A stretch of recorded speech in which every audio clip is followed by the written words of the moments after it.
About a year ago, I made a video talking about episodes of South Park that I personally found overrated. Towards the end of said video, I talked about the episode I'm talking about in today's video, Make Love Not Warcraft. Problem is, I think I did a pretty lousy job at explaining exactly why I don't like that episode.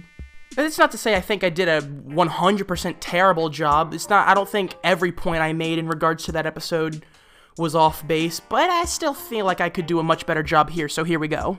And to possibly alleviate some of the comments that I know I'm bound to get from people saying that I'm just hating on this episode just to hate on it, why don't I do you a service and start off with the positives with this episode? One thing I think we can all agree is kind of cool is the fact that South Park Studios actually worked with the game's developers, Blizzard, to really nail the look of the game for this episode. They were provided with character models, maps, and even some employees from Blizzard that helped them capture the machinima-style in-game footage. And regardless of what your opinion on this episode might be, or your opinions on Blizzard as a company, I don't know, I still think it's kind of cool that these two companies came together to make this episode happen. But beyond the behind-the-scenes stuff, this episode itself actually has some good qualities too. Some of the gamer jokes of this episode in particular give me chuckles. Stuff like Cartman drinking the Rockstar energy drink, or the characters using words like noob and ponage.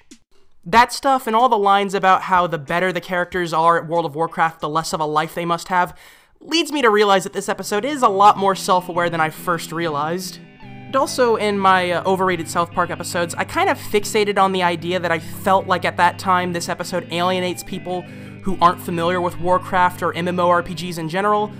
Now I realize I was kind of wrong on that. Like, the episode pretty much opens with Stan explaining the idea of MMORPGs and pretty much idiot-proofing this entire episode. Don't know how I missed that in the other video, I guess I just forgot about this moment. But yeah, you definitely don't need to play World of Warcraft to get what's going on here. If you just pay attention to what the character's saying, it's really easy to follow this episode. And my last overly positive thing that I have to say about this episode is just Sharon Marsh in this episode in general. I mean, she's only in the episode for less than 20 seconds, but damn is she the most sensible and relatable character in this one, at least in my book. Now, I know a lot of you are probably saying to yourself, you're saying, who could dislike anything about Make Love Not Warcraft? It's one of the best episodes of the series. And really, my biggest reason that I can pinpoint that I don't like this episode, which I totally failed to mention in my overrated episodes video, by the way, not the only reason, but the biggest reason I can't get into this episode is just the total lack of stakes. And now you're probably thinking, you fat fuck, you need to eat a steak while you watch a cartoon? But seriously, every other episode of South Park, even as funny and goofy and off the walls as they can get, they all tend to have some kind of emotional story backing them. In other words, in pretty much every other episode of South Park, I can pick one character in the episode to either root for or root against. If I could use the episode previous to Make Love Not Warcraft as an example, that's the episode where Leanne Cartman is at her wit's end and she hires two nannies and Caesar Milan, the dog whisperer, to try to discipline Cartman. There's lots of goofs and gaffes in that episode, lots of funny things happen, but the important part of that episode, at least to me, is the emotional dynamic between Cartman and his mother. Even though the episode concept is an exercise in futility, you want to see Leanne get Cartman under control. Even knowing that the rug is going to be pulled out from underneath us in terms of how that episode ends, Cartman actually changing for the better, even as briefly as that lasts, is one of the most satisfying parts of the whole show, in my opinion. That's just a little example, but I know you're probably thinking, well, what about Randy Marsh in this episode? I mean, his B-plot is pretty much him getting into World of Warcraft just so that he can get closer to Stanley. And in a way, I guess you're right, but well, if that's the emotional story that this episode has to offer, I'm sorry, it doesn't do anything for me. I don't know, maybe it's because of the fact that off the top of my head, I can think of like 5 better Stan and Randy stories. Or, maybe it's the fact that their common goal at the end of the episode is just so nothing to me. I can't admit, it is sweet seeing Randy sacrifice his Warcraft character so that Stan can defeat the nerd. And Randy making dying noises into his headset is probably the biggest laugh I got in this entire episode. To me, the stuff between Randy and Stan is pretty much the closest thing this episode has to an emotional story, and in my book, it just doesn't really have all that good of a payoff. The main story we all know is Stan, Kyle, Cartman, and Kenny trying to kill some nerd who's way better at the game than all of they are. That, I'm sorry to say, I don't care one way or the other. Like, I couldn't care less if they reach that goal. And to be fair, I don't think the audience is really supposed to. You know, obviously the antagonist of this episode is just some guy with no life. Correct me in the comments if I'm wrong about this, but couldn't they just join or create a server without this guy and not let him ruin the game for them? Speaking of ruining things, one element of this episode's plot that I think completely ruins the chances of me getting invested in it is the Sword of a Thousand Truths. You know, even ignoring the fact that I'm pretty sure if a game dev made a weapon for a game that's like the most powerful weapon in the game, they wouldn't just hide it away on a flash drive. No, beyond that, the reason I don't like the Sword of a Thousand Truths as a plot element is because it pretty much means that all the grinding the boys do in the middle of the episode is totally pointless. I mean, sure, we get to see these grotesque versions of the main four, and that's kind of funny, but the fact that it turns out that it's just one weapon they needed to get their hands on to beat this guy. You know, if you must do that, I think it would be a lot better if instead of having the Blizzard devs show up and just hand it over to Randy, the boys should have actually learned about it themselves while playing the game or something. Like, Cartman has that World of Warcraft strategy guide, maybe he could have found out about it and told them. I don't know, I feel like I would at least be partially more invested in this episode if the work and time that the boys put into the game actually amounted to anything. The way it is, the victory is just kind of handed to them. They beat the guy because the Blizzard devs gave them an item that's not even supposed to be in the game.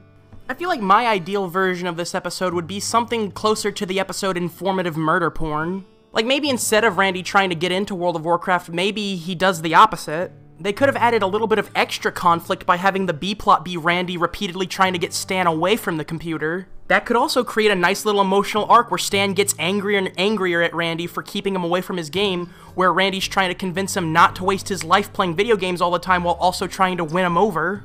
If it were up to me, I also would not include any of the stuff with Blizzard. Like, if you think about it, the only narrative purpose that Blizzard serves in this episode is to get the Sword of a Thousand Truths to the boys. And as I've already established, I'm not a fan that that's the way that goes down. So, you know, with my hypothetical rewrite for the episode's B story in mind, let's work out how we could conclude this episode. So the way I see it, we can conclude this episode either with the Sword of a Thousand Truths or without it. Let's say that we have to fit the Sword of a Thousand Truths in there somewhere. That's just a necessary plot element. Let's pretend that for a second. We could either go with what I proposed earlier and have Cartman somehow discover the Sword of a Thousand Truths, maybe through that World of Warcraft strategy guide we see him consulting.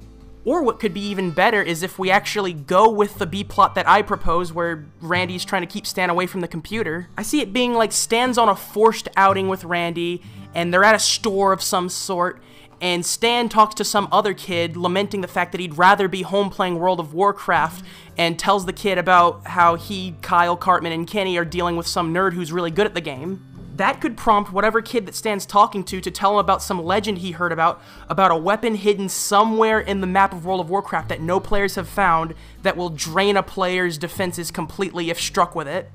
From there, Stan could convince his dad to let him go home and use the computer, maybe even throw a line in about how Stan knows that he was overdoing it before and how now he'll play the game in moderation. Then have Stan log on to the game, go on a quest to find the Sword of a Thousand Truths, then group up with the other boys and kill the nerd. That, to me, would at least create the illusion that something gets accomplished in this episode. Alternatively, we could do away with the whole idea of the Sword of a Thousand Truths. Also, the final showdown between the boys and the nerd would play out slightly differently. Again, I think during this time, Stan should be separated from the other three and on some forced outing with his dad. And I think instead of it being clear that Kyle, Cartman, and Kenny aren't going to accomplish anything because they don't have the sword, I think it should be an actually pretty evenly matched battle. Until 17 hours later, that's when the nerd starts to turn the battle around and starts whooping ass. But by this point, Stan and Randy are back home from whatever they were doing, and now Stan's locked back onto World of Warcraft. He comes in with a clear head, having touched all the grass in the world, and he's ready to take this guy on. And the nerd is just about to finish off the last of Kyle, Cartman, and Kenny, and his levels are low, and, you know, he's pretty tired. And that's when Stan blindsides the guy and is able to just barely finish him off before he kills anybody. Of course, that would also involve getting rid of the stipulation that apparently nobody can damage that guy, which I already think is bullshit to begin with, so yeah. And then we close off the episode with Stan giving an I learned something today speech about how too much video game time on the computer will lead to brain rot. Or hell, if we want to be subversive, we could have Stan give a speech about how real life is boring and video games are better. Either way, I think if that's the way that the episode went down, or really any of the ways that I proposed, I think I would have been at least more on board with this one. And keep in mind, this is all from my perspective, all just straight from my brain. Oh, so I want to know what your perspective is. What do you think about this episode? Do you agree with me that it's kind of overrated, or do you think it deserves all the hype and praise that it gets? And what do you think about my hypothetical version of this episode? Do you think the changes I would make are improvements or would make the episode worse? Let me know on down on yonder in the comments. That's all from me for this video for today, folks, and as usual, hasta la pasta.